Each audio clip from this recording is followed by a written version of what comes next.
जावली तालुक्यातील आलेल्या सर्व पत्रकार बांधवांचे पहिल्यांदा मनापासून स्वागत करतो। आजची ही पत्रकार परिषद घेण्याचा हेतू की काल परवा आमचा गणेश मंडळांच्या भेटीचा दौरा चालू होता आणि त्या दौऱ्यादरम्यानच भागाच्या पूर्ण परिसराच्या संदर्भातला आम्ही घेतलेला आढावा आणि परवा आपल्या कुसुंबी येथे मोरे कुटुंबियांच्या इथून एक मयत निधन झालं। त्यांच्या भेटीच्या दरम्यानमध्ये आम्ही त्या ठिकाणी गेलो असताना त्यांनी काही तालुक्याच्या आरोग्याच्या संदर्भातल्या काही विदारक गोष्टी आमच्याशी चर्चा केल्या की इथं कुठल्याही प्रकारे 108 सारखी ॲम्ब्युलन्स व्यवस्था नाहीये। तालुक्याच्या ठिकाणी कर्मचाऱ्यांची फार प्रचंड आरोग्याच्या संदर्भातला विषय आहे, तिथे अपुरे कर्मचारी आहेत। त्यानुसार पाहिलं तर जे आता डॉक्टर आलेले ते सगळे नवीन डॉक्टर असले तरी तिथे लॅबची व्यवस्था नाही। एखादी टेस्ट करायची म्हणली तर ती टेस्ट करता येत नाही आपल्याला। इथून साताऱ्यासारख्या ठिकाणी न्यायचं आणि मग त्याच्यावरून त्यांच्या ज्या सांगण्यावरून त्या आम्ही सगळ्या गोष्टी केल्या। आज आम्ही पहिल्यांदा आरोग्य विभागाची पूर्ण पाहणी करून आलो। तिथं फार दयनीय अवस्था आहे। कर्मचारी म्हणून साफसफाई कर्मचारी तोच आहे, पोस्टमार्टम करणारा तोच आहे, तिथं सेवा देणारा पण तोच आहे।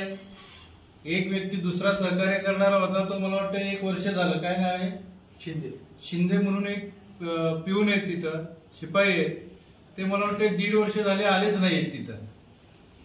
अशा पद्धतीनं सगळ्यात महत्वाचा मुद्दा त्या ठिकाणी आमच्या लक्षात आला की गेली 25 वर्षापासून आम्ही पाहतोय तालुक्यातली सगळी शिकलेली मुलं 10वी 12वी कॉलेज झाल्यानंतर सगळे मुंबईला जात आहेत। गावाच्या गाव ओस पडले, त्या गावामध्ये फक्त वयस्कर लोकांशिवाय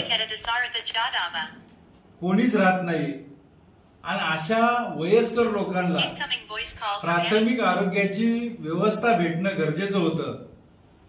आज हे आमच्या समोर आलेलं पहिलं उदाहरण होतं, पण ज्या पद्धतीनं व्यवस्था झाली पाहिजे होती ह्या 25 वर्षात तीच विदारक परिस्थिती आज पण आहे। आणि म्हणूनच आम्ही पाहणी केली, नुसती पाहणी नाही केली तर त्यांना आम्ही त्या ठिकाणी त्या डॉक्टरांना सांगितलं की तुम्हाला ज्या ज्या गोष्टी कमी पडत असतील, शासनाच्या माध्यमातून कमी पडत असतील, त्याचा पाठपुरावा करून आम्ही राज्य शासनाकडून आरोग्य मंत्र्यांकडून ते आम्ही खाली पोहोचवण्याचा प्रयत्न करूच। पण 108 सारखी जी तुमची ॲम्ब्युलन्स व्यवस्था आहे, शासन देत नसेल तर आम्ही तुम्हाला देतो आणि त्याच्या माध्यमातून तुम्ही ती स्वीकारू शकता का, तिथं तुमचा डॉक्टर देऊ शकता का, आणि तसा तुम्ही त्या पद्धतीनं ती व्यवस्था करून घेणार असाल तर ती व्यवस्था आमच्या माध्यमातून, लॅबची व्यवस्था असेल, तुम्हाला जी काय लागणारी सामुग्री आहे ती आम्ही प्रोव्हाइड करू, तुम्ही तुमच्या पद्धतीने ती सामावून घेऊ शकता का, याची पूर्ण चर्चा केली। तालुक्यामध्ये आरोग्याच्या बाबतीत आज अशी परिस्थिती आहे, बोंडरवाडी सारख्या ठिकाणी असू द्या, सह्याद्रीनगर सारखा पट्टा असू द्या, तिकडे बामनोली सारखा असू द्या, अतिदुर्गम भाग आपला आहे। 108ला फोन केला तर मला वाटतं 2 तासानंतर 3 तासानंतर येऊ शकत नाही आणि येईलच याची शाश्वती नाही।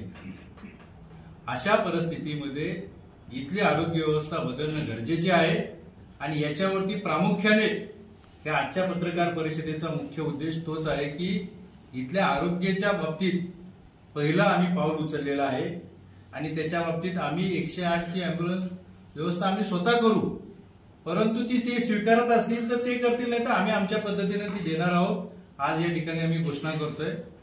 दुसरा सगळ्यात महत्वाचा मुद्दा आहे की आज तालुक्यातला सगळा तरुण वर्ग संपूर्णपणे 12वी 10वीचं शिक्षण झालं, कॉलेज झालं की तो मुंबई सारख्या ठिकाणी जातोय।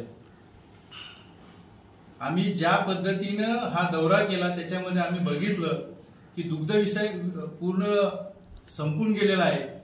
या ठिकाणी दूध संघ होता, या ठिकाणी असणारा आपल्या विद्यार्थ्यांना तरुणांना रोजगाराची संधी होती ती पूर्णपणे संपुष्टात आलेली आहे। आणि आज अशा परिस्थितीमध्ये इथला तरुण गेले 25 वर्ष आम्ही पूर्वी इथून आम्ही गेलेलो होतो, आज येऊन पाहतोय तर ती सेम आहे, तीच पद्धत आहेच, ती परिस्थिती आज तशीच आहे। प्रत्येक शिकलेला मुलगा नोकरीसाठी मुंबईला जातोय आणि एक तालुक्याचं विजन घेऊन, एक तालुक्याला या तालुक्याचा सुपुत्र म्हणून पर्यटनाच्या बाबतीत असू द्या, आम्ही त्या ठिकाणी सह्याद्रीच्या आपलं सह्याद्री नगर वगैरे या परिसरामध्ये धुंद धबधबा असेल इतर, तर आम्ही स्वतः तिथं ज्या ज्या पद्धतीनं आमच्या पद्धतीनं जे होतंय ते आम्ही करतच आहोत। परंतु शासनाच्या माध्यमातून पाठपुरावा करूनही त्या पद्धतीची पर्यटनाची चालना देण्याचं काम आम्ही सुरुवात केलेली आहे। शिक्षण असू द्या, आरोग्य असू द्या आणि रोजगार असू द्या, या बाबतीत तालुका कसा स्वयंभू होईल, स्वतःच्या पायावरती कशी इथं मुलं उभे राहतील, 15 आणि 10,000 आणि 20,000च्या नोकरीसाठी माझ्या तालुक्यातला बांधव कुठेही फरफटत नाही गेला पाहिजे। आणि शेतीविषयक असू द्या, या सगळ्यांच्या मूलभूत गोष्टी आहेत, यावरती फोकस करून आम्ही यापुढे वाटचाल ही तालुक्याच्या व्हिजनची घेऊन आम्ही जाणार आहोत। आणि यामध्ये तुमच्या सगळ्यांची आम्हाला, तालुक्यातल्या सर्व तरुणांची आम्हाला या ठिकाणी साथ लाभावी असं आम्ही जाहीर आवाहन करतो। काय नाहीतर ते 108चं म्हणला ते ग्रामीण रुग्णालय देणार का? ते आता आपल्या आम्ही वेगळे ग्रामीण रुग्णालय वेगळं आणि प्राथमिक आरोग्य केंद्र त्यांचा विभाग वेगळा। आता जी 102 ची व्यवस्था आहे ती फक्त प्रसूतीसाठी किंवा गर्भाशयासाठी ज्या काय महिलांना जे लागणारे आहे त्यासाठीच ती देतात, ती दुसऱ्या कोणाला देऊ शकत नाहीत। कायद्यानुसार त्यांच्या त्या व्यवस्थेनुसार ती देऊ शकत नाही। मग आता इमर्जन्सी जर का दक्षिण जावली सारख्या असू द्या, बोंडरवाडी सारख्या असू द्या किंवा ते सह्याद्रीनगर सारख्या असू द्या, त्या ठिकाणी जर का एखादा अपघाती काय प्रॉब्लेम आला, इन्सिडेंट घडला, तर तिथून पेशंट आणणं हे फार अवघडीचं जातंय। बामणोलीमध्ये एक आहे, एक केळघरमध्ये आहे, त्यांच्याकडून आम्ही विचारण्यात आलं तर अशा पद्धतीनं सांगण्यात आलं की तिथं ती 108 साठी आम्ही जर का कॉल केला तर आम्ही गेलोय, तो कामगार तिथं उपलब्ध नाही, कॉल लागत नाही, अशी परिस्थिती आहे। तर हे प्रमुख आपलं प्राथमिक केंद्र आहे तालुक्याच्या ठिकाणचं, तिथं असणं गरजेचं आहे। शासनाच्या माध्यमातून होत असेल तर त्याचा पाठपुरावा आम्ही लगेच करू, पण आम्ही येत्या 15-20 दिवसामध्ये आमच्या स्वतःच्याकडून एक इथं रुग्णवाहिकेची व्यवस्था 100% करू असं आम्ही या ठिकाणी ग्वाही देतो। ते बाबा बामणोलीला एक तिथं आहे, मेढ्यामध्ये एक केळघरला आहे, जे 108 आपण म्हणतोय त्या मेढ्यामध्ये नाही, केळघरला आहे आणि बामणोलीला आहे आणि कुडाळला आहे, म्हणजे सगळ्या PSC जिथे प्राथमिक आरोग्य केंद्र आहे तिथं आहे। पण आता त्यांचा असा विषय आहे की यांच्या इथून जर का आपल्या तालुक्यात किती पाहिजे तुमचं असं म्हणणं आहे? माझं एक क्लिअर म्हणणं आहे की मुख्य आपल्या ज्या ठिकाणी प्राथमिक केंद्र आहे, आपल्या तालुक्याचं मुख्य केंद्र आहे, तिथून ज्यावेळी एखाद्या गोष्टीचा कॉल येतो तर तो ग्रामीण रुग्णालयामध्ये आपल्याला इथं आवश्यक आहे तालुक्याच्या ठिकाणी। आणि तिथं जे आज आम्ही त्या मोरे कुसुंबीमध्ये एक पाहिजे अशी एक आपली मागणी। नाही, इथं असली तर ती कुसुंबीचं कव्हर करू शकते, पण इथं असणं गरजेचं आहे। आणि मग त्याच्या बाबतीत आम्ही पूर्ण केले आणि बाकीच्या सगळ्या बाबतीत बघितलं, तिथल्या स्वच्छतेच्या बाबतीत पाहिलं, कर्मचारी अपुरे असल्यामुळे त्या बिचाऱ्यांना काय दोष देण्याचा अर्थ नाही, पण याच्याकडे प्रामुख्याने लक्ष देणं गरजेचं होतं आणि त्याची सुरुवात आम्ही केलेली आहे। तो आता किती आकडा आहे नेमका कर्मचाऱ्यांचा, की तिथला डॉक्टर किती रिक्त आहेत किंवा काय नेमकं कसं? आता सध्या 3 डॉक्टर आलेले आहेत, मला वाटतंय 4 डॉक्टर आलेले आहेत, सगळे नवीन आहेत। मुळात कसं आहे बाबा, तुम्ही आता आरोग्य यंत्रणा सक्षम करण्यासाठी तुम्ही ॲम्ब्युलन्स द्या, पण कर्मचाऱ्यांच्या बाबतीत तुमचं काय आहे पुढचं? या ठिकाणी कलेक्टरांना आम्ही त्या प्रकारे निवेदन देतोय आणि नाहीच भेटलं तर तितक्याच तीव्रतेचं आंदोलन करू, परंतु या तालुक्यातल्या वयस्कर लोकांना आमचे सगळे बांधव इथं रोजगार उपलब्ध नाही आणि ते सगळे जातात, त्यांच्या वडिलांची, त्यांच्या आई वडिलांची काळजी घेणं हे आमचं कर्तव्य बनतं आणि तशा पद्धतीने नाही दिलं तर शासनाबरोबर आंदोलनाच्या स्वरूपात आम्ही ते मिळवून आणू, एवढे आम्ही या ठिकाणी सांगतो। जावळी तालुक्याच्या आरोग्य व्यवस्थेचा तुम्ही प्रश्न उपस्थित केला. त्यामध्ये प्रामुख्याने आपण 2 मागण्या केलेल्या आहेत की एक तर रुग्णवाहिका आणि कर्मचारी. लॅबचा एक विषय, कर्मचारी किंवा त्याच्यामध्ये लॅबचा विषय. माझा प्रश्न असा आहे की जावळी तालुक्यामध्ये आरोग्य व्यवस्थेच्या बाबतीत आपण ज्या कमी बघितलेल्या आहेत त्याच्या बाबतीत आपण कर्मचारी आणि रुग्णवाहिकेच्या बाबतीत रुग्णवाहिका देणार आहे, पण कर्मचारी आणण्यासाठी आपले प्रयत्न नक्की काय असणार आहे? नक्कीच आम्ही या ठिकाणी निवेदन तयार केले. पहिले तर आम्ही तिथल्या डॉक्टरांना आज भेटलो, त्यांच्याकडे काही कमी आहेत त्या चेक केल्या आणि त्या आम्ही सांगितलं की तुम्ही आम्हाला नोट करून द्या. मग कर्मचाऱ्यांच्या बाबतीत असू द्या, काही सुविधांच्या बाबतीत असू द्या, काही उपकरणांच्या बाबतीत असू द्या. तर कर्मचाऱ्यांच्या बाबतीत आम्ही कलेक्टरांना तिथूनच कॉल केलेला होता, त्यांचा कॉल लागला नाही. परंतु आम्ही एक निवेदन देणार आहोत आणि त्याच्यावरती आम्ही त्यांना एक डेडलाईन देणार आहोत की आमच्या इतका दुर्गम भाग आहे, इथं साताऱ्यापर्यंत पोहोचायचं असेल तर एक तर बोंडरवाडीवरून इथं आणायचं म्हणलं तर त्याला 1 तास लागतो, इथून साताऱ्याला न्यायचं म्हणलं तर 15-20 मिनिटं लागतात. म्हणजे 1.5-2 तासाचा जर का गॅप असेल तर तिथेही कुठल्याही प्रकारे रुग्ण वाचू शकत नाही अशी परिस्थिती आहे. तर त्यामुळं तुम्ही आम्हाला कर्मचाऱ्यांच्या बाबतीतलं लवकरात लवकर द्या आणि त्या आरोग्य मंत्र्यांना आम्ही उद्या भेटणार आहोत आणि त्या संदर्भात आम्ही त्यांच्याकडे ती मागणी करणार आहोत. तुम्ही किती दिवसात हा प्रश्न मार्गी लावणार? आम्ही लोकप्रतिनिधी जिल्हाधिकारी यांना भेटल्यानंतर तुम्ही काय असं टाइम बॉन्ड ठरवलाय का की या महिना ज्या आमच्या हातात असणाऱ्या गोष्टी आहेत ज्या आम्ही देऊ इच्छितो, त्यांना म्हटलं की बाबा लॅबच्या बाबतीत काय ज्या गोष्टी लागणार आहेत तर त्या आम्ही देऊ. तुम्हाला अँब्युलन्स लागणार असेल तर ते आम्ही देऊ.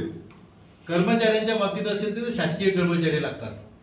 कर्मचाऱ्यांना त्यांच्यावरती प्रेशर टाकायचा, कशा प्रकारे आंदोलन करायचं, आरोग्य मंत्र्यांना कशा पद्धतीने आम्ही त्यांना धारेवरती धरायचं, या सगळ्या गोष्टी करू. पण तो शासनाचा विषय, लवकरात लवकर आम्ही ते प्रयत्न करू. अनेक वेळेला अशी सिच्युएशन असते मेढा ग्रामीण रुग्णालय इतर PSCची की प्रतिनियुक्तीवर कर्मचारी इथं काम करतो, पगार इथं घेतो, मात्र तो काम करतो सिव्हिलला किंवा अदरवाईज जिल्हा परिषदेमध्ये करतो. अशी पण कर्मचाऱ्यांची सिच्युएशन आहे. त्याच्यामुळे कर्मचारी आपल्या पॅनलवर दिसतात इथं, मात्र ते काम करत असतात हेडक्वार्टर. अगदी बरोबर. अशी परिस्थिती असेल तर मग ह्याच्यावर पटकन ऍक्शन झाली पाहिजे. हा, मग त्यासाठीच आम्ही आता कलेक्टरांना प्राथमिक स्वरूपाचं सांगितलंय की बाबा अशा जर का तुम्ही एक कर्मचारी आहे शिंदे म्हणून, तो 1.5 वर्ष नाही आणि तिथं दुसरा कर्मचारी भरणं पाहिजे होता, पण तो कुठल्याही प्रकारे भरला नाही. तर आपण त्याच्यावरती ठोसपणे कलेक्टरांना आम्ही सांगितलेलं आहे, निवेदन दिलेलं आहे आता की त्याच्यावरती तुम्ही लवकरात लवकर कारवाई करा, नाही तर आम्ही कारवाई करू. बाबा, तुम्ही एक प्रश्न असा केला की 25 वर्षापूर्वी बी परिस्थिती अशीच होती म्हणून तुम्ही परगावी गेला, मुंबईला गेला रोजगारासाठी. आता तुम्ही आरोग्य आणि रोजगार हा विषय हातात घेताय की आजही 10-20 मुलं मुंबईला जात आहेत. तर ते नेमकं आता तुम्ही आरोग्याबरोबरच रोजगारासाठी या तालुक्यामध्ये तुमच्याकडे विजन काय आहे, नेमकं काय तालुक्यात करायचं आहे, इथल्या मुलांना कसा रोजगार उपलब्ध होईल यासाठी आपले काय प्रयत्न राहणार आहेत? नक्कीच सगळ्यात महत्वाचा मुद्दा रोजगाराचा आहे की आज आपल्याकडं निसर्गाने पूर्ण भरलेला असा आपला तालुका आहे आणि या तालुक्यामध्ये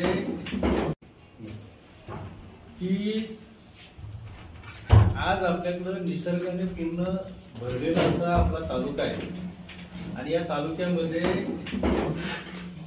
कुठली इंडस्ट्री आणायची म्हणलं तर आपल्याकडे तेवढी जागा उपलब्ध नाहीये, आपल्याकडे तेवढा सपाट कुठेही जागा नाहीये. इंडस्ट्री आणणं म्हणजे फार अवघड परिस्थिती असली जरी तशी मानसिकता ठेवली तर बऱ्याच प्रकारचे होते. अॅग्रो टुरिझम होऊ शकतं, सगळ्या गोष्टी होऊ शकतात, पण त्याच्यावरती कुठेही आजपर्यंत काम केलं नाही. सगळ्यात महत्वाचं की पर्यटन हा एक महत्वाचा मुद्दा आहे.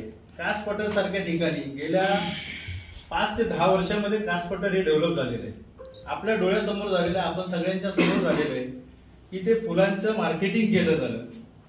आज मला वाटतं देश विदेशातून 5-5 हजार एका दिवशी लोक तिथे येतात.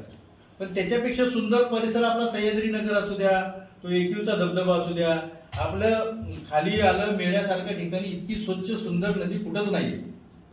कारण आपल्याकडे कारखानेच नाही तर त्याच्यात दूषित होण्यासारखी काही गरजच नाही.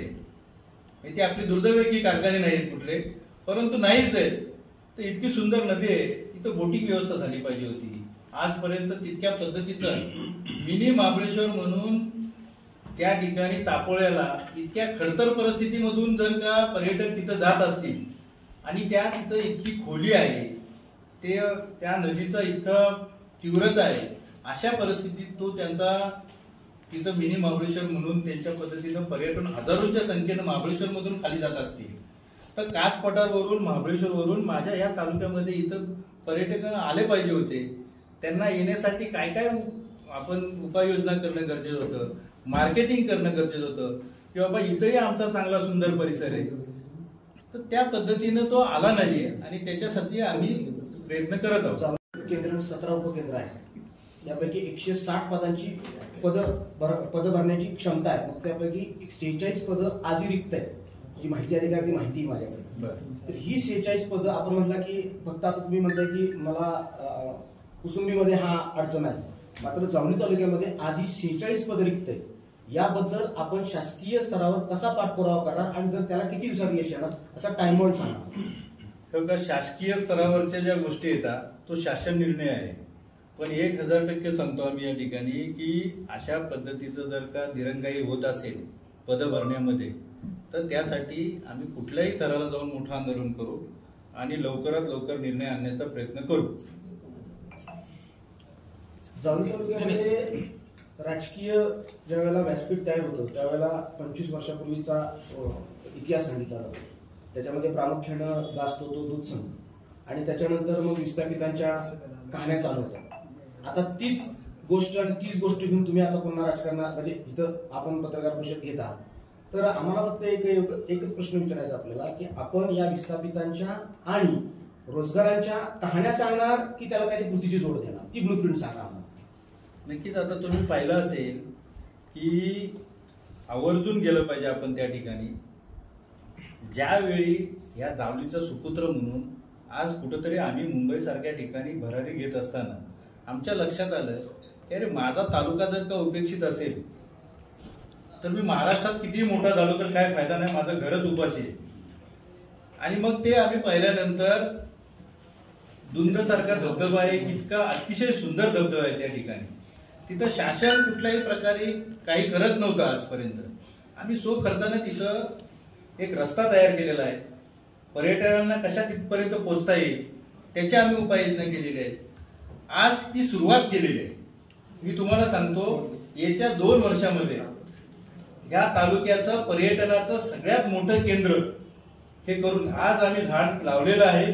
त्याची फळं 1 वर्षानं 2 वर्षानं आपल्या इथल्या बांधवांना आम्ही तिथं त्या एकयूच्या धबधब्यामध्ये बघितलं. तिथं जे कंस घेऊन विकायला बसणारी मंडळी आहेत ना, ते 2 दिवस 3 एका दिवसाला 4-4, 5-5 हजार रुपये कमवतात. ही मोठी अचिव्हमेंट आहे, ही मोठं यश आहे. पण ह्या संदर्भात आम्ही पावलंच उचलली नाहीत आजपर्यंत. 25 वर्षात पावलंच उचलली नाहीत ना. आणि ती पावलं उचलायचं काम मग ते आम्ही एक पर्यटन स्थळाच्या बाबतीत पहिलं पाऊल उचललेलं आहे. त्याच पद्धतीनं आज मेरुलिंग सारखं तीर्थक्षेत्र आहे. इतकं आखीव मंदिर कुठंच नाहीये. जे शिवलिंग आहे आज प्रति पंढरपूर म्हणून आपल्या करडमध्ये हजारो लोक येतात त्या ठिकाणी. कुसुंबी सारखं तीर्थक्षेत्र आहे. लोक आले पाहिजेत ना तिथं. अहो तुम्ही जावा त्या शेगाव विगाव या ठिकाणी आपला ही सगळी अगोदरची ह्या 5-5, 10-10 वर्षात ती डेव्हलप झालेली तीर्थक्षेत्र आहेत. त्याची प्रसिद्धी केली, त्याची डेव्हलपमेंट केलं. इतके आपल्या चांगली तीर्थक्षेत्र असून, इतके नदी चांगली सुंदर असून, इतका आपला परिसर चांगला सुंदर असून त्याचं मार्केटिंग करणं गरजेचं आहे ना.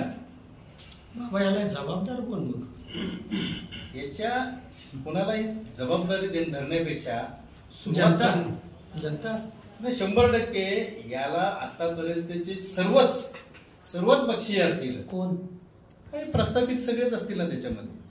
या तालुक्यामध्ये विजन नसणारी लोक जर काम करत असतील, या तालुक्याला कुठलंही विजन नाहीये. म्हणजे माझा बांधव इथून 10वी झाली की त्यांना आपलं जायचं आणि तिथं मग MR व्हायचं. पहिलं असं होतं की टॅक्सी हातगाडी चालवायचे, त्याच्यानंतर आता मग कुठंतरी टॅक्सी चालवायचे, नंतर माताडी झाले, आता MR मध्ये. अशीच परिस्थिती आहे का आमच्या तालुक्याची? जावली तालुक्यामध्ये उद्योगधंदे नाही असं आपण म्हणताय, लोक विस्थापित होता असं म्हणताय. पण जावली तालुक्याच्या पूर्व भागामध्ये असलेला कारखाना तो सुद्धा एक रोजगार निर्मितीचा म्हणजे उगम ठरलेला आहे. मग आता तुम्ही तो कारखाना तिकडं चालू आहे, तशा पद्धतीने इथं रोजगार निर्मितीमध्ये दुसरं काय तुम्ही काय प्रकल्प आणणार, काय करणार याबद्दल जर एकदा अगदी प्रामाणिक मत आहे की इथं एकमेकाची उमेद होणे काढणं हा काय महत्वाचा नाही. एका बाजूला जर का तो कारखाना चांगल्या पद्धतीने चालत असेल ना तर स्वागत आहे. त्याच्यासाठी अजून काय करता येईल हे आमचं कर्तव्य नाही. म्हणूनच बरं का बाबा, आपल्या परिसरामध्ये आज बेरोजगारांच्या हाताला काम नाही, त्यामुळे बेरोजगारांची संख्या दिवसेंदिवस वाढली. आपण म्हणता त्याप्रमाणे इतर ठिकाणी एकच याचं उदाहरण देतात. पण त्यापेक्षा जर काही इथे छोटे छोटे प्रकल्प जर कुठं लावले तर त्या ठिकाणी लोकांना काम करण्याची संधी मिळेल. आज इथून मंडळी शिरवळा जातात, अशी परिस्थिती आहे. शिरवळा कंपनीमध्ये कामाला जातात. तसं काही जर आपल्याकडे येऊ घातलं कंपन्या वगैरे, त्यांनी जर का आपलं हा प्रवेश मान्य केला तर ते देखील होऊ शकेल आणि बेरोजगारीची समस्या सुटेल. नक्कीच. आता या ठिकाणी 2-3 प्रश्न आहेत की आपला डोंगराळ भाग असल्यामुळं तेवढं कोण धास्तावत नसलं, पण अॅग्रो टुरिझमच्या माध्यमातून प्रचंड मोठी गोष्टी करण्यासारख्या आहेत. मी तुम्हाला अगदी चांगलं उदाहरण देतो. इथं ते सुजित उमरे म्हणून आहे, अतिशय हरहुन्नर पोरगा आहे. त्याने सुरुवात केली, 5 लिटर दूध भेटत नव्हतं. आज अशी परिस्थिती आहे की गावात एक बैलजोडी भेटत नाही. लोक शेतीपासून दूर चाललेत कारण शेती त्या ताकदीची राहिली नाहीये. मग त्या मुलानं आज 10 लिटर पासून सुरुवात केली. आज 1000 लिटरचं संकलन करण्याची ताकद ही मुलं तयार करणं गरजेचं आहे ना. अशा पद्धतीची मुलं आहेत, त्यांना प्रोत्साहन देणं गरजेचं आहे. तालुक्यात आज मला सांगा 15,000 आणि 20,000साठी आम्ही कोणाच्यासाठी तरी तिथं जाऊन 12 तास काम करत असू तर 5 तासात आमचे जर का दुग्ध विषय चांगला चालला तर त्याच्यातून मार्ग निघू शकतात ना. पण त्याला कुणीही आजपर्यंत हातच घातला नाहीये. अशा मुलांना कधी साथच घातली नाहीये, तर ती साथ घालण्याचं काम आम्ही करतोय. आज नेहमी म्हणतात सुशिक्षित आणि ह्याच्याकडे होता उद्योग. आता बँका सुद्धा मागतात कागद. त्याच्यामुळे आपल्याकडे मॉर्गेजला काय नाही, त्याला काहीतरी बदल झाला पाहिजे नियमामध्ये. हा नक्कीच. आता अण्णासाहेब आर्थिक विकास महामंडळ असेल, त्याच्यामध्ये आम्ही बघितलंय सोलापूर सारख्या ठिकाणी 5-5 हजार लोक विद्यार्थी तरुणांनी व्यवसाय, एका जिल्ह्यातला आकडा सांगतो. आज 1 लाख तरुणांनी त्याचा फायदा घेतलाय. आपल्या लोकांना जागृत करणं गरजेचं नाही. हे अण्णासाहेब महामंडळाची प्रकरणं होतात की बँकेला द्यायला पाहिजे. मॉर्गेज व्हायला काय नाही, बँकेला तसं धारेवरती धरायला लागतं ना. पण आता मॉर्गेजचा जो निकष आहे बँकेचा, 3 एकर जमीन कुठे घ्यायची.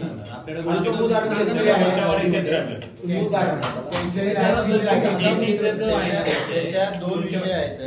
बघा, तुमचा प्रोजेक्ट रिपोर्ट तुम्ही कशा पद्धतीने काय होतंय आपलं, पहिले तर त्या पद्धतीचं आपल्या मुलांना मार्गदर्शनच नाही आणि त्याचं काम करण्याचं आज आम्ही चालू करतोय की येत्या काही वेळात तुम्ही जे म्हणताय ना की मॉर्गेजचा जो विषय आहे तर मॉर्गेजमध्ये कुठले कुठले विषय आहेत. शेतीपूरक असतील तर मॉर्गेजची गरज लागत नाहीये. तुम्ही आता ट्रॅक्टर घेतला तर तो तुमचा ट्रॅक्टरच तुम्हाला मॉर्गेज दिसतोय. वाहनांच्या बाबतीत कुठलाही तुम्हाला प्रॉब्लेम येत नाही.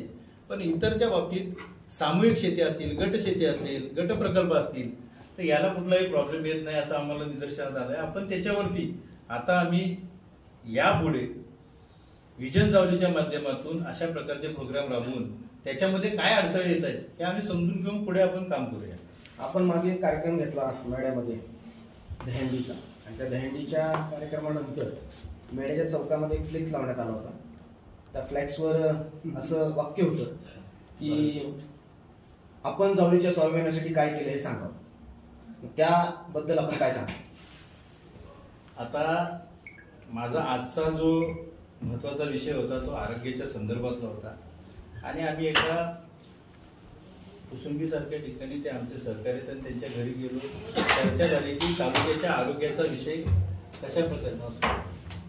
कशा प्रकारे आज आरोग्याचे प्रॉब्लेम्स आहेत आणि तालुक्यात पॉझिटिव्ह विषय आणणं, तालुक्याच्या विकासाचे विषय करणे हा आमचं काम आहे. एखादा सांस्कृतिक कार्यक्रम होणं जो आजपर्यंत झाला नाही तर त्या कार्यक्रमाला नाव होतं की जावलीची स्वाभिमानी दहंडी. नक्कीच. मग जावलीचा सुपुत्र म्हणून जावलीच्या लोकांनी स्वाभिमान नाही बाळगायचा तर बाळगायचा कोणी, हा सगळ्यात महत्वाचा विषय आहे ना. आज ज्या मातीमध्ये आम्ही, या चिखला मातीमध्ये आम्ही खेळलो, बागडलो, इथं शिकलो, ह्या जर का मुलांनी जर का याचा स्वाभिमान बाळगायचा नाही तर बाळगायचा कोणी तो. मग एवढं झोंबण्यासारखं काही गरज नाहीये. राहिला विषय तुमच्या कामांच्या संदर्भातला, करोडोची कामं या ठिकाणी मी कुठलाही लोकप्रतिनिधी नसताना, कुठल्याही प्रकारचा लोकप्रतिनिधी नसताना मी या ठिकाणी करोडोची कामं आणली ती तुम्हाला आम्ही ऑन पेपरवरती दाखवू शकतो. आम्ही नारळ पण फोडायला गेलो नाही हो. प्रसिद्धीच्या पेक्षा तुम्ही चांगल्या पद्धतीने कामं करू शकता. दुसरा प्रश्न, कॉन्ट्रॅक्टर कोण देता हे पण विचारलं नाही. अधिकाऱ्यांना एवढं सांगितलं की त्या कामात हलगर्जीपणा नाही झाला पाहिजे. कॉन्ट्रॅक्टर कोण द्यायचं ते आम्ही कुठल्याही प्रकारे टक्केवारीवाली माणसं नाही. आम्ही स्वतः स्वयंभू या तालुक्याचं रक्त म्हणून आम्ही तिथं स्वतःला अशा संघर्षात जाऊन स्वतःला उभं केलंय. आणि आज जर का तिथं जाऊन आम्हाला असं वाटतंय पाठीमागं वळून बघायचं तर माझा तालुका आज तसाच उपाशी आहे. आणि मग त्यासाठी जर का काय आम्ही ह्या तरुणांना एकत्र करण्यासाठी सांस्कृतिक कार्यक्रम घेत असतो. आम्ही कृषी मेळावा घेतला मला वाटतं 2 महिन्यापूर्वी. तिथल्या कृषी अधिकाऱ्यांना धमकवणं, कुठंतरी आता मला 2 दिवसापूर्वी कोणीतरी सांगितलं की तुमच्या बॅनरवरती हे केलेलं आहे. अशा प्रकारे गोष्टी करून तालुक्याचा विकास होणार नाही. आणि ही वेळ काय येते तुम्हाला घाबरण्याची? ठेकेदारी करून तुम्ही तालुक्याचा विकास करू शकत नाही ना. आज मी तालुक्यातली सगळी टेंडर काढली तर मायनस न निघालेली टेंडर आहेत. कशा पद्धतीने विकास होणार आहे? सगळे 0 मायनस न काढलेली टेंडर म्हणजे तुम्ही त्या कामाचा दर्जा कसा असेल तुम्ही विचार करा ना. त्यामुळं मला त्यांच्या विरोधात कुठल्याही प्रकारे पडायचं नाही. कोणी असू द्या, तुम्ही तालुक्याच्या विकासासाठी एकत्र या. तुमच्या खांद्याला खांदा लावून काम करण्याची आमची तयारी आहे. 2 पावलं मागे येऊन पण काम करण्याची तयारी आहे. पण तालुक्याच्या विकासाचा विचार करा. आजपर्यंत व्हिजन नसलेला तालुका असेल कुठला तर आज गावली तालुका आहे. कोणी विचार करत नाही पाठीमागं पुढे जाऊन. काय या मुलांच्या बाबतीत असू द्या, इथल्या स्थानिक साधं उदाहरण पहिलं, ही बेकरी सोडली तर कुठं यात शौचालय दिसत नाही तालुक्याच्या ठिकाणी. आपल्याला आहे का तालुक्याच्या ठिकाणी शौचालय? इतकी वाईट परिस्थिती. एखादा आपण पाहुणा आणला तर त्याला न्यायचं कुठं सार्वजनिक ठिकाणी शौचालय तरी पाहिजे की नाही? माझं असं म्हणणं आहे की तुम्ही ह्या सगळ्या गोष्टीत कोण काय करतं याला काय माहित नाही. मला बरेच लोकांचे माझ्याकडे 25 रेकॉर्डिंग आलेत की या कार्यक्रमाला जाऊ नका, कृषीच्या अधिकाऱ्यांना धमकवण्यात येतं, कुठंतरी बॅनर फाडण्यात येतं. आम्ही अशा गोष्टींकडे लक्ष पण देत नाही. आमच्यासाठी या सगळ्या क्षुल्लक गोष्टी आहेत. फक्त एकच म्हणायचंय की तुम्ही चांगलं करा, आम्ही तुमच्या बरोबर येऊ.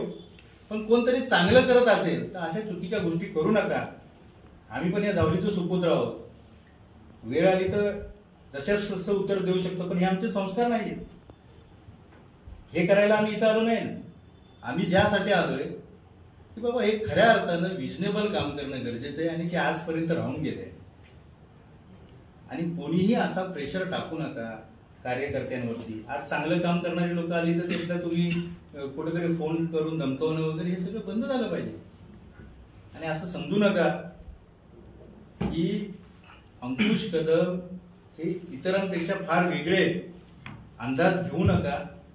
वेळ आल्यानंतर आम्ही जशाच तसं उत्तर देऊ शकतो, पण आमच्या संस्कारात ते बसत नाहीये. आम्हाला तुमच्यासारखं चुकीचं राजकारण करायचं नाहीये. मी तुम्हाला म्हणलो ना, करोडोची कामं त्या फ्लेक्सवरती लावण्यासाठी कामं नसतात, आहे प्रत्यक्षात दाखवण्यासाठी कामं असतात. मी तुम्हाला स्पॉट व्हिजिट करून दाखवतो की त्यांनी केलेल्या कामाचा दर्जा दाखवतो. आणि आम्ही काही लोकप्रतिनिधी नाही ना. आम्ही कुठल्या पदावर नसताना जर का आम्ही कामं आणत असू तालुक्यासाठी तर तुम्ही त्याच्यावरती आम्ही काही लोकप्रतिनिधी नाही ना. आम्ही कुठल्या पदावर नसताना जर का आम्ही कामं आणत असू तालुक्यासाठी तर तुम्ही त्याच्यावरती चांगल्या गोष्टीला चांगलं समर्थन करणं गरजेचं आहे ना. या सगळ्या गोष्टी आमच्यासाठी गौण आहेत आणि अशा शुल्लक गोष्टींकडे आम्ही लक्ष पण देत नाही. बाबा, एक राजकीय प्रश्न आहे, होत असेल किंवा इथल्या सत्ताधाऱ्यांकडून होते की मुंबईची अशी लोक येतात विधानसभेच्या तोंडावर आणि भावी आमदार वगैरे फ्लेक्सबाजी करतात आणि त्या पद्धतीने त्यांचं राजकारण फक्त राजकारणापुरतं राहतात. मग तुमचं असं उद्दिष्ट आहे का की विधानसभेमध्ये तुम्ही या उद्दिष्टाने पुढे आलाय म्हणून? मी तुम्हाला अगदी प्रामाणिकपणे सांगतोय की गेले 25 वर्ष झाले मी इथून गेलोय. गेल्या 15 वर्षाभर महाराष्ट्रभर माझं काम चालू आहे. बरेचशा लोकांना माहिती आहे. यांनी एक अधिकारी लावला की माहित नाही, पण मराठा समाजाचं काम करत असतं. आम्ही सर्व समाजासाठी सारखी भूमिका घेतो, पण मराठा समाजाचं काम करत असताना कमीत कमी 4000 क्लास 1 क्लास 2 अधिकारी घडवण्याचं काम मी तुम्हाला असं रेकॉर्डवर देतो. पोरांना कॉल करून देतो की आज मंत्रालयात गेलात ना तर अंकुश कदम यांनी लावलेले 250-300 मुलं क्लास 1 क्लास 2 अधिकारी असतील. 3-3.5 हजार विद्यार्थ्यांना अधिकारी बनवण्याच्या सिंहाचा वाटा असणारा अंकुश कदम आहे.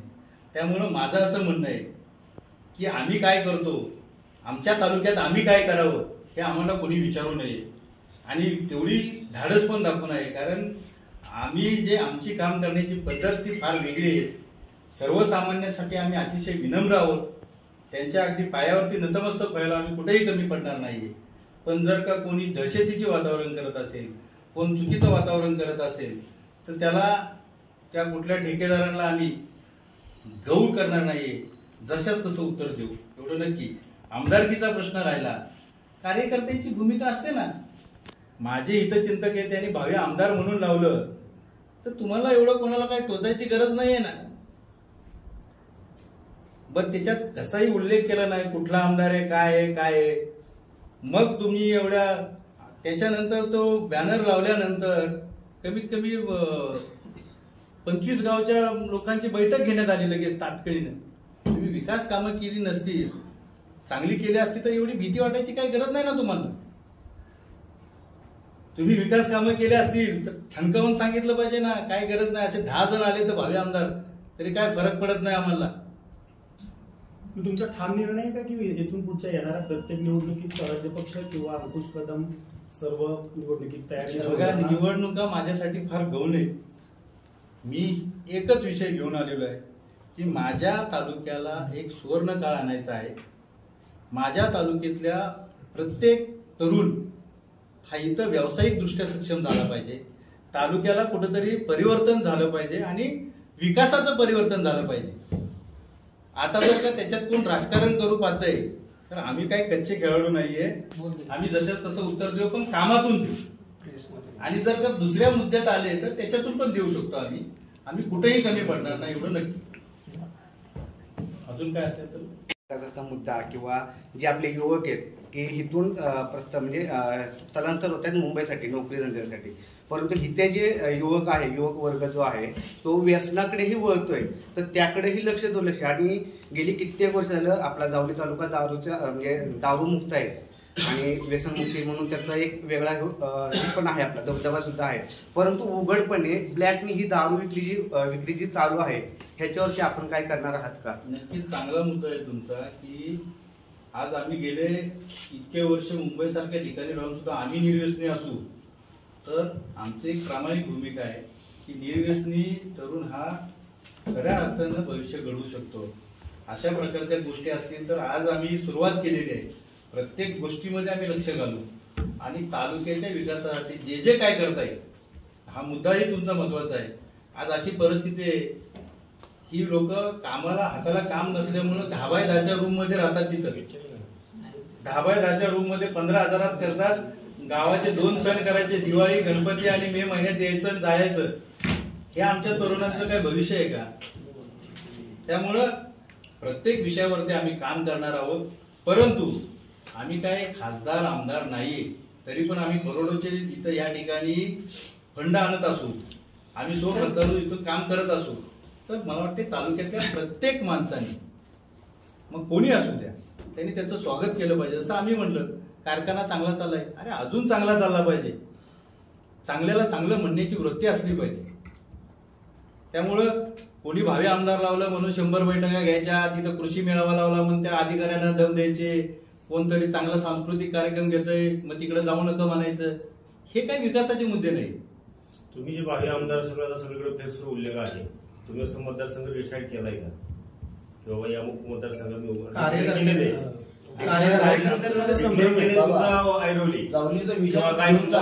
पण तुम्ही असं काही मतदारसंघ क्लिअर केलाय का? असं नाही. कसं आहे कार्यकर्त्यांचा जास्त आग्रह कुठल्या मतदारसंघात आहे तुमच्या? नक्कीच इथं तालुक्यातल्या प्रत्येक बांधवाला माहिती आहे की तालुक्याच्या विकासासाठी परिवर्तन झालंच पाहिजे. लोकांच्या भावना आहेत त्या लोकांच्या भावनांचा आपल्या तरुणांच्या भावनांचा आदर आम्ही करूच. पण राजकारणात काही सांगू शकत नाहीये. ह्या सगळ्या टायमिंगच्या गोष्टी असतात आणि त्या म्हणजे असे संकेत येत नाही वेळपट्टी चावली ते तुम्ही स्वराज्य पक्षाचा आपण विरोध करताय. ऐरोलीचे आमदार होऊन तुम्ही चावडीची विकास सेवा करणार आहे का, असं काय आहे का तुमचं? त्या स्वराज्य पक्षाचं आपण नेतृत्व करताय महाराष्ट्र राज्याचं उपाध्यक्ष म्हणून. त्या स्वराज्य पक्षानं जावळीचा सुपुत्र म्हणून आपल्या सातारा जावळीमध्ये जर संधी दिली तर आपण ती संधी घेणार का? नक्कीच घेणार. जर का संधी मिळाली तर 100% घेणार. म्हणजे तुमची पण दुहेरी बाबा- भूमिका नाही. अजिबात दुहेरी भूमिका नाही. माझं क्लिअर मत आहे की त्या टायमिंगच्या गोष्टी असतील त्या वेळी त्या घडतील. कार्यकर्त्यांनी जर का भावी आमदाराचे फ्लाईट्स लावले तर त्याला आम्ही नाही बोलू शकत नाही ना, पण त्यांच्या मनातलं असेल ना ती गोष्ट. लोकांमधनं बाबा असा प्रश्न आहे, हे सुद्धा एक चर्चेचा असा विषय आहे की 15 वर्ष तुम्ही महाराष्ट्रभर काम करताय, आता तुम्ही इकडे काम करायला लागला, पण नेमकं निवडणुकीच्या टायमिंगला 25 वर्षात आताच का नेमकं तुम्हाला जावळीचा एवढा स्वाभिमान जागृत केला? तुम्हाला एकच सांगतो, कुठलाही माणूस कॅपेबल झाल्याशिवाय माझ्याच पदरात काय नाहीये तर मी माझ्या लोकांना न्याय काय देणार आहे. त्यामुळे मला सक्षम होणं हे गरजेचं होतं. 15 वर्ष मी माझ्या पद्धतीने सक्षम झालो ना. आज माझ्या जवळवाडीचे काही बांधव आले माझ्याकडे की आम्हाला सभा मंडपाला द्या, दिले निधी. आमच्या गांजेचे काही आले की तिथं आम्हाला व्यायामशाळा काढायची, दिला निधी. तिथं AQ सांगितलं आम्हाला की आम्हाला तिथं रस्ता करून द्या, दिला आम्ही निधी, स्वतःच्या खर्चातून दिला. हे काय आम्ही सांगत बसलो नाही कुठं. इथं बरेचशा गावांना सभा मंडप आणले, बरेचशा गावांचे रस्त्याचे काम केले. अजून काय आहे तुम्हाला सांगतो, करोडोचे निधी आणले, पण आम्ही कधी त्याचा गाजावाजा केला नाहीये. आम्हाला काम करायचंय. माझं असं म्हणणं आहे, 15 वर्षानं येणं हे महत्वाचं नाहीये. 15 वर्ष तुम्ही सक्षम होणं गरजेचं आहे. तुम्ही सक्षम झाल्याशिवाय बाकीच्यांना काय सक्षम करणार आहात तुम्ही? आज सुजित सारखा मुलगा आहे, तो स्वतः आज जर का 10 लिटरवरून 1000 लिटरवरती गेलाय तो, तर त्याचं कौतुक करणं गरजेचं आहे. अशा पद्धतीनं त्यानं 10 रुपये 10 लिटरपासून सुरुवातच केली नसतं तर तो गेला असता का तिथपर्यंत. तसं 15 वर्ष आणि आता आणि उद्या यापेक्षा या तालुक्याच्या व्हिजनकडे आपण सगळ्यांनी लक्ष दिलं पाहिजे. रिजनेबल काम केलं पाहिजे. आजपर्यंत ते काम झालेलं नाहीये आणि कोणीही कुठल्याही प्रकारे कोणालाही धमकवू नका.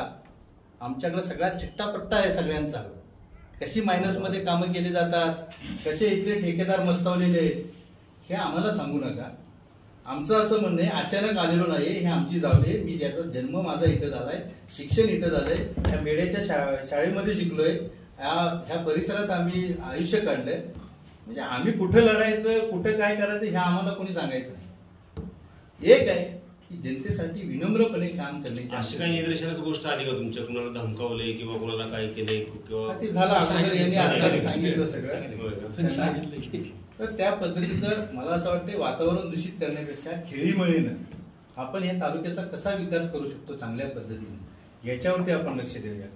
चुकलं असेल कोणाचं ना तर त्याला समोर येऊन बोललं पाहिजे की आपण अशा पद्धतीने विकास करूया, आपण अशा पद्धतीने जाऊया. ही भूमिका असली पाहिजे. एक लोकप्रतिनिधी म्हणून काय करायला पाहिजे, तर ह्या सगळ्या भूमिकेवरती काम केलं पाहिजे ना. आता आपण एक वाक्य वापरलं की संपूर्ण ठेकेदारांचा चिट्टा माझ्याकडे आहे. तो नक्की ठेकेदार कोण? आता तालुक्याला अख्ख्या माहिती आहे ना की इथं काय चाललंय, काय परिस्थिती आहे. सांगा एवढ्या मायनस तालुक्याला अख्ख्या माहिती आहे ना की इथं काय चाललंय, काय परिस्थिती आहे. एवढ्या मायनस माझं काय म्हणणं आहे की ते आमच्या पदाधिकाऱ्यांना असं धमकवत आहे, तुझं रेकॉर्ड काढतो. आता काल परवा एखादी मला वाटतंय गावबंदीची नोटीस निघाल्या, एकाच वेळी 6 लोकांच्या निघाल्या. त्यांच्यानंतर लक्षात आलं कारण ह्यांच्याबरोबर फिरणाऱ्या एका कार्यकर्त्याचा राहिलाय. मग त्यांनी आता लगेच 80 तासानंतर काय विशेष कारवाई काय केली काय माहित नाही. मला वाटतं प्रांतांना पण तेवढंच काम राहिले का काय विकासाचं काही कळत नाही. त्यांनी फास्टमध्ये त्याची लगेच गावबंदीची नोटीस काढली आणि ती नोटीस प्रशासनाकडून यायच्या अगोदर त्या ठेकेदाराच्या व्हॉट्सअपला सगळीकडे फिरायला लागली. त्यांनी स्प्रेड केलेली. पत्रकार परिषदेमध्ये ठेकेदार कोणी जाहीरपणे सांगा. आम्ही कोणाच्या बापाला घाबरत नाही, तेच सांगा ना. मग आमचं एक म्हणणं आहे ना की आम्हाला शिंतोडे उडवायचं राजकारण करायचं नाही. आमच्या अंगावर आला तर शिंगाव घेतल्याशिवाय राहणार नाही. परंतु हे संस्कृतीचं हे करायला इथं आलोय का आम्ही? तुम्ही चांगलं काम करा, तुम्हाला आम्ही डोक्यावरती घेऊन नाचू. आणि तुम्ही चांगलं करत नसाल तर तालुक्यातली जनता तुम्हाला कुठं ठेवायचं ते नक्की ठेवेल.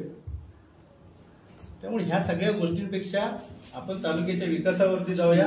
आम्ही विनम्रपणे अगदी प्रामाणिकपणे सांगतो, जनतेच्यासाठी आम्ही नतमस्तक हो. एखादं चांगलं काम करत असाल तुमच्याकडून, तुमच्या बरोबर खांद्याला खांदा लावून काम करू, परंतु चुकीच्या गोष्टीचा पायंडा पाडू नका तालुक्यामध्ये. इथं कोणाची मक्तेदारी नाहीये अशा पद्धतीचं वागणं वगैरे. विकासाच्या गोष्टी करा, चांगल्या गोष्टींवरती काम करूया, एवढी आमची विनंती.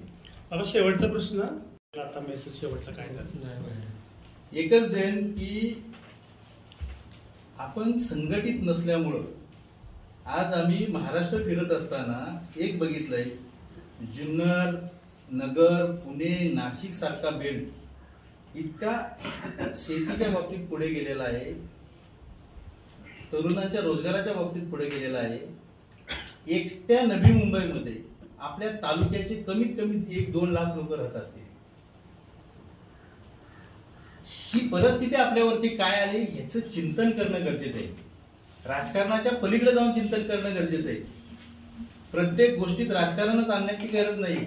एवढे तरुण विस्थापित होऊन चाललेत. उद्या अशी परिस्थिती आहे, गावात एक बैल जोडी नाहीये. विदारक परिस्थितीला जबाबदार कोण आहे? सातारा जिल्ह्याच्या आणि तालुक्याच्या सगळ्या बांधवांना माझं एकच सांगणं आहे की चिंतन केलं पाहिजे, चांगल्या गोष्टीचं समर्थन केलं पाहिजे. सगळ्यांनी एकत्र येऊन कुठेतरी एक चांगली क्रांती घडवण्याचं काम केलं पाहिजे आणि वादविवाद करण्यापेक्षा मोठ्या मनानं एकामेकाला स्वीकारलं पाहिजे चांगल्या गोष्टींसाठी. आणि इथून पुढे जावलीच्या विजनचं काम आम्ही स्टार्ट केलेलं आहे आणि ते विजन तुम्हाला येत्या 2-3 वर्षामध्ये, 25 वर्षात ज्यांनी केलं नाही त्यांना तुम्ही काय विचारलं नाही. आणि आज आम्ही सुरुवात केली कुठलंही पद नसताना, तर आम्हाला विचारायचा अधिकार नाही. आमच्याबरोबर काम करण्याचा अधिकार तुम्हाला 100%. एवढं या ठिकाणी सांगतो. मला वाटतं बऱ्यापैकी सगळं कव्हर झालेलं आहे. कोट्यावधी करोड रुपयाची कामं केली. तर मला असं वाटतं की ते जे तुम्ही आता तुमच्या माध्यमातून जी काही तालुक्याची काही कामं झालेली आहेत ती मला वाटतं ज्या लोकांना माहित नाही त्यांच्याकडे ती जाहीर करायला पाहिजे. कारण काय लोकांना माहित नाही ना की जे कार्यकर्ते आता काय म्हणूचे त्यांनी बॅनरबाजी केली. मला हेच नाही या ठिकाणी मला हेच सांगायचंय की कामं कशासाठी करायचे? प्रसिद्धीसाठी करायचे का? ते तसा इश्यू झालाय ना की बाबा त्यांना काय वाटते की दिखावपणा केला की कामं झाली असं वाटते ना. दिखावपणा नाहीये, मायनसने कामं घ्यायची, त्या कामाची क्वालिटीची चेक करा ना तुम्ही. मी आता तिथंच एक, आता काय होतं ते करावं पाहिजे बाबा. तर याच्या आमचा एक व्हिडिओ होता, मुंबईवरून गावावरून मुंबईला चाललेलो. तिथल्या ग्रामस्थांनी मला अडवलं. हे सगळे ग्रामस्थ होते, तिथं अडवलं. त्या डांबर असा टाकलेला आहे, त्या डांबरावरती कुठलाही स्क्रॅच पण साधा केला नाही आणि त्याच्यावरतीच पुन्हा खडी टाकली. ती टिकेल का सांगा मला? अशा मायनस मधली कामं केल्यानंतर काय परिस्थिती होईल? तर ही परिस्थिती बदलली पाहिजे ना. आम्ही काय कामं केलेत ना ते तुम्हाला स्पॉट विजिट, माझा पुढचा दौरा असणार आहे ना तो एक पर्यटनाच्या संदर्भातला असणार आहे. आमची काय कामं केली ती तुम्हाला दाखवण्यासाठी असणार आहे. आणि इथं सिंचन घोटाळा कसा झालाय, म्हणजे बांधारे बांधले पण तिथे एक थेंब पण पाणी साचत नाही. इथं रस्त्याची मायनस मध्ये कामं घेतलेले, त्याच्यामध्ये क्वालिटी काय आहे परिस्थिती, म्हणजे एकाच वर्षी 2-2 वेळा एका वर्षात तिथं कामं झालेली. अशी काही लिस्ट आहे का तुमच्याकडे? ठेकेदार हा कार्यकर्ता ठेकेदाराची कोण पण भविष्यात होईल, 100% होईल. फक्त आम्हाला हे चुकीचं राजकारण करायचं नाही. ज्या पद्धतीने त्यांनी चालू केलं ते थांबलं पाहिजे असं आमची विनंती आहे. थांबलं म्हणजे आम्ही कोणाच्या बापाला घाबरत नाही, अगदी क्लिअर सांगतो. फक्त आमची एकच विनंती आहे की आम्ही विजन काम करतोय. कोणीतरी तालुक्यातला सुपुत्र येऊन चांगलं काम करायला लागलं तर तुमचं पोट दुखायची काही गरज लागली नाही पाहिजे. आपण एकत्र बसलं पाहिजे, अजून काय चांगलं करतो याच्यावरती विचार केला पाहिजे. आणि जर का तुम्ही अशा प्रकारे धमकवण्याचा, बॅनर फाडण्याचा, अशा चुकीचे कामं करत राहिला तर एक दिवशी आमच्या मूळ पवित्रमध्ये आम्हाला यावं लागेल, एवढीच विनंती. दुसरा एक प्रश्न एक मिनिट. आता निवडणूक आली की चर्चेला विषय जातो. बोंडरावडी धरणासाठी तुम्ही काय प्रयत्न करणार? आणि दुसरा एक म्हणजे विषय महत्त्वाचा म्हणजे आपल्या सातारा जिल्ह्याचे मुख्यमंत्री एकनाथ शिंदे साहेब तुमचे जवळचे आहेत, तुम्ही त्यासाठी काय प्रयत्न केले होते? नाही, आम्ही स्वतः बोंडरवाडी कृती समितीला मी 2 वेळा सीएम साहेबांची भेट घडवून दिली. मुख्यमंत्री महोदयांना मी त्या बोंडरवाडीच्या कृती समितीला विचारा की मी स्वतः 2 वेळा भेट घडवून दिलेली. आता काय झालं याच्यामध्ये की जो टेक्निकली मुद्दा आहे, आता तुम्ही म्हणता पुन्हा राजकारण आणता याच्यामध्ये, तर जो टेक्निकली मुद्दा आहे तो इतका व्यवस्थितपणे इथं हे केला जातोय की त्याच्या ज्या परमिशनच्या असतील, बाकीच्या सगळ्या गोष्टी असतील, हा मुद्दा जाणीवपूर्वक रखडवला जातोय का ह्याची आम्हाला आता शंका यायला लागली. बोंडरवाडीच्या बाबतीत विजय मुकाशी साहेब गेले, आज तिथला मोर्चा असू द्या किंवा प्रत्येक वेळच्या मीटिंग असू द्या, आम्ही सातत्यानं हिरिरीनं काम करतो आणि तो खरंच आपल्यासाठी क्रांतिकारी निर्णय होणार आहे. आज आपल्या समोर पाणी असून सुद्धा ते पाणी उचलता येत नाही आणि जर का दोन्ही बाजूला जर का चांगलं कॅनल्स झालेत, बंदिस्त कॅनल पाईपलाईनचे झाले, तर त्याचा पूर्ण निचरा आपल्या परिसराला होईल. स्ट्रॉबेरी सारखी शेती घेता येते, चांगला परिसर आहे आपला, तर हे करता येईल. पण तालुक्याच्या बोंडरवाडी सारखंच मग अधिकारीचा पण प्रश्न आहे, तो किती राहिले बघितलं तर 10-15% काम आहे. जलसिंचनाचे प्रश्न जाऊनचे प्रलंबित आहे. याबाबत आपण कुणाला जबाबदार, प्रशासनाला, सरकारला, लोकप्रतिनिधींना, प्रस्तावित लोकप्रतिनिधी? असं म्हणणं आहे जावडेकरच यासाठी जबाबदार आहेत. जावडेकर यांचा ज्यावेळी सुज्ञ होईल ना त्यावेळी हे सगळे प्रश्न सुटले जातील. आता सुज्ञ व्हायचं की नाही व्हायचं हे जावडेकरांनी ठरवायचंय. पहिलं काम तुम्हाला सुज्ञ करावं लागेल. म्हणजे आम्ही सुरुवात केली ना आता. तर मुख्यमंत्री साहेबांनी, शिंदे साहेबांनी सगळ्या तालुक्यांना, सगळ्या पीसीना त्यावेळेला अँब्युलन्स वाटले आणि त्याच्यामध्ये अपवाद फक्त चावली तालुक्यात झाला.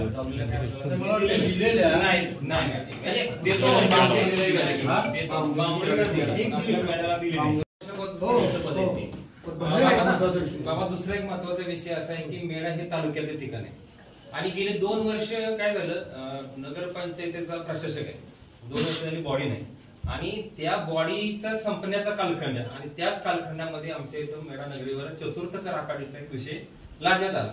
म्हणजे अगोदरच्या बॉडी संपताच तो करवाढीचा विषय लादण्यात आला नागरिकांच्यावर आणि त्याच्याबरोबरच विकास आराखड्याचा एक महत्वाचा मुद्दा की प्लॅनिंगचा, टाउन प्लॅनिंगचा. आणि त्यामुळे काय झालं, इथल्या जनतेला इतका भुर्दंड की जे सातारामध्ये नाही, पुण्यामध्ये नाही, मुंबईमध्ये नाही, अशा सारख्या घरपट्टीचे, पाणीपट्टीचे किंवा आपल्या प्रॉपर्टीचे जे कर लागले त्या संदर्भात आम्ही सीएम साहेबांकडे अनेक वेळा निवेदन दिली, लोकप्रतिनिधीकडे दिली, जिल्हाधिकाऱ्यांकडे निवेदन दिली.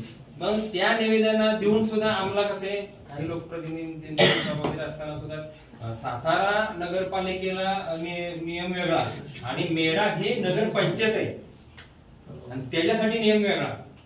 असं आपण काय थोडस सीएम साहेबांच्या जवळ आहात, आपण थोडस तुम्ही लक्ष घातलं. काही सुज्ञ लोकांनी त्याच्या बाबतीत मलाही पाठपुरावा केलाय, मी त्याचे माझा पाठपुरावा चाललाय.